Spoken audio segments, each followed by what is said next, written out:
niños y niñas de los séptimos, la clase del día de hoy vamos a trabajar con la novela.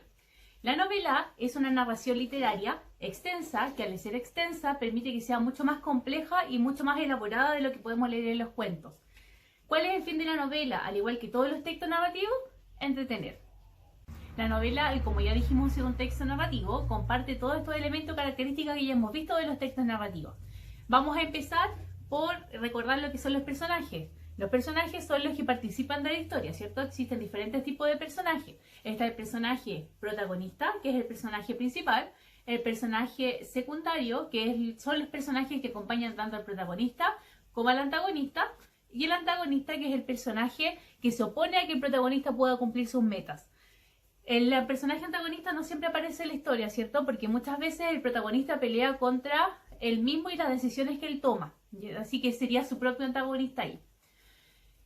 Estos personajes de la novela se diferencian del cuento, que son mucho más. Como la novela es extensa, se permite que a lo largo de la historia puedan aparecer personajes que estuvieron desde el principio de la historia hasta el final de la historia, o pueden haber personajes que aparezcan solo al principio, solo en una parte de la historia, o que aparezcan al principio y desaparezcan durante toda la historia y aparezcan al final de nuevo. La novela, como dijimos, al ser extensa, permite que sus personajes puedan ir evolucionando tanto su aspecto físico como su aspecto psicológico. ¿Qué quiere decir esto? Un personaje puede iniciar de cierta personalidad o de cierta forma de ser el inicio de la historia, y después con todo lo que le pasa en la trama, todos los problemas que tiene, toda la historia que pasa entre medio, termina con una personalidad totalmente diferente al final de la historia. Eso se dice que pueden ir evolucionando en su parte psicológica y en su parte física también. Como es extensa, una novela puede tomar desde que un personaje nace hasta que un personaje está adulto o muere, o puede contar la historia incluso después de la muerte de ese personaje, seguir contando una historia. Por lo tanto, los aspectos físicos y los rasgos físicos también van a ir variando. Como ejemplo podemos mencionar al personaje de Neville de Harry Potter, que al inicio de la trama aparece que es muy temeroso, que le cuesta la magia, que es muy torpe, y al final de la historia va evolucionando de tal manera que se transforma en una persona luchadora, valiente, ¿cierto? Y que lleva el liderato del colegio. Y también podemos ver ahí mismo el ejemplo de cómo evoluciona físicamente, porque se presenta al principio de la trama así y termina de esta forma. Este tipo de texto presenta una trama que es más compleja y abundante en problemas. ¿Qué quiere decir esto? Que no va a existir un único problema como pasaba en el cuento, sino que van a existir muchos problemas que se van a ir resolviendo mientras avanza la historia, y va a existir un problema general que se resuelve al final de la historia. Al ser, como ya dijimos, más compleja y más extensa la novela, generalmente se divide en capítulos. Podemos apreciar, sí, claramente 3 momentos de la historia, al igual que el otro texto narrativo. Un inicio en donde se presentan los personajes, se describe cómo son, se presentan los lugares, también se describen, y lo que están haciendo los personajes antes de que inicie un problema. Después tenemos el desarrollo, en donde se presentan estos problemas o estos sinfín de problemas, como ya dijimos. Y tenemos un desenlace, que en el desenlace damos por resuelto el problema y se dice lo que están pasando los personajes al final de la historia. Cada capítulo puede tener su propio inicio, desarrollo y desenlace, que se va, porque cada capítulo tiene su problema propio, como ya dijimos, y existe un inicio, desarrollo y desenlace de la historia en general.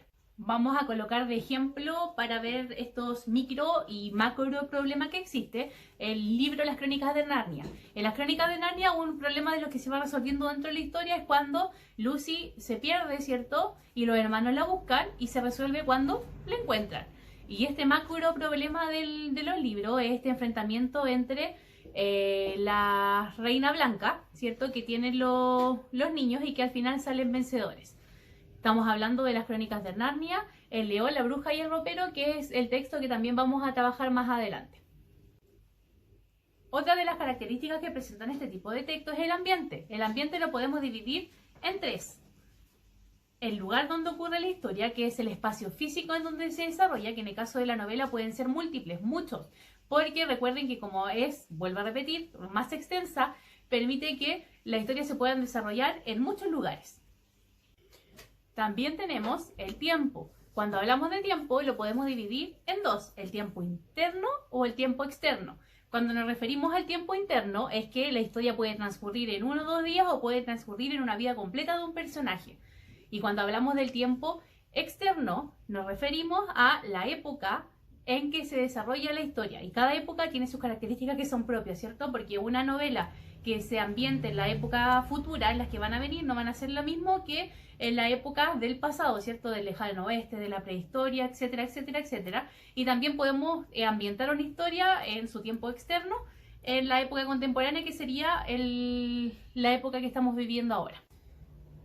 Y por último, también tenemos en el ambiente lo que es el espacio social y cultural. Cuando hablamos del espacio social y cultural nos referimos al nivel económico en donde se desarrolla la historia, a las clases sociales que puedan existir, a la religión que está imperante, a la moral que tienen los personajes, al nivel intelectual que tienen esto, a la cultura, etcétera, etcétera, etcétera. Todos estos rasgos que van dando vida a este relato.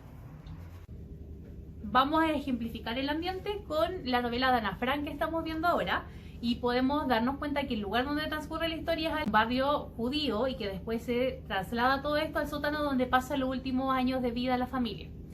Después tenemos el tiempo interno. Ellos pasaron 2 años desde que entran al sótano hasta que salen, por lo tanto muestra la historia desde incluso antes de que se entrara al sótano.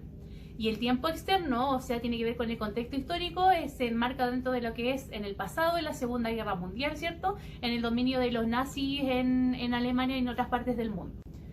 Con respecto al contexto social y cultural, nos podíamos dar cuenta que estábamos en un contexto de guerra, por lo tanto estaba bien alterada la sociedad en ese momento.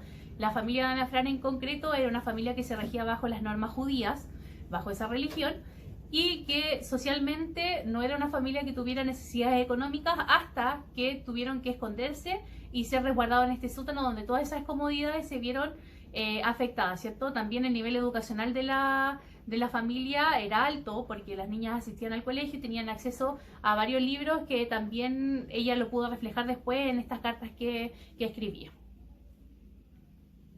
Nos queda hablar del narrador. El narrador es quien cuenta la historia y lo podemos dividir en 2 grupos. Los narradores en primera persona y los narradores en tercera persona.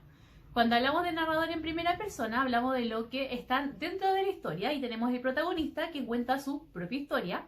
Tenemos el narrador testigo que participa de la historia, no es el protagonista, por lo tanto puede contar lo que ve del personaje y lo que hacen, pero no puede decir lo que siente él. Y tenemos los narradores en tercera persona que están fuera de la historia, no participan de ella, que es el narrador omnisciente, que es el narrador que lo ve y lo sabe todo, sabe lo que pasó, lo que va a pasar, lo que siente, lo que piensan los personajes. Y el narrador observador, que es un narrador que cuenta solamente lo que ve fuera de la historia. El narrador observador lo podríamos entender mejor como si nosotros fuéramos en una sala de clase en la novela. Estamos todos en la sala de clase y hay alguien que se para a ver afuera. Ese es un narrador observador porque no participa de nuestra sala de clases y solamente puede contar lo que ve, pero no puede contar ni lo que sentimos ni lo que pensamos. Como ejemplo voy a tomar las novelas de la saga Divergente, que también se hizo película, en donde en los libros salen 3 tipos de narradores distintos. Sale el narrador omnisciente, que cuenta todo y sabe todo lo que pasó. Habla Tris, que es el personaje protagonista, por lo tanto es un narrador protagonista. Habla también Cuatro, que es la pareja de Tris, por lo tanto es un narrador testigo porque acompaña a esta protagonista, y así podemos contar la historia de diferentes puntos de vista, por lo tanto se utilizan también diferentes narradores. Otra de las características de la novela es que dentro de la misma novela del texto literario puedo encontrar otro tipo de texto. Dentro de la novela puedo encontrar una obra dramática cuando los personajes hablan entre ellos. Puedo encontrar poemas cuando también un personaje le puede escribir o puede ver un poema y sale escrito ahí. Podemos también encontrar cartas, que es otro tipo de texto, cuando los personajes se comunican entre ellos, o podemos encontrar noticias o otro tipo de texto. Otra de las características importantes que mencionar de la novela es su temporalidad. La novela juega con los tiempos. Hay una novela que no se escribe solamente como de lo que pasó al inicio a lo que pasó al final, sino que pueden haber saltos en el tiempo. Empieza contando primero el final y termina contando lo que pasó primero, o puede empezar contando lo que pasó al medio de la historia, o sea, el problema, cómo se generó al principio y cómo se resuelve. Entonces va jugando con la forma en que se escribe esta novela. Al igual que las características, también la gama de tipos de novela son muchas. Como por ejemplo tenemos la novela de ciencia ficción, las novelas de policiales, las novelas fantásticas, las novelas de aventura, las históricas, las románticas, las de caballería, las realistas y la última que vamos a nombrar, la epistolar. La epistolar es la novela que estamos leyendo nosotros. Es una novela que se crea en base a cartas o fragmentos de diarios de vida de los personajes que la escriben. Ahora que ya tenemos refrescada la mente con todas estas características de los textos narrativos y principalmente de la novela, los invito a que podamos trabajar en la guía de estudio. Hasta la próxima clase.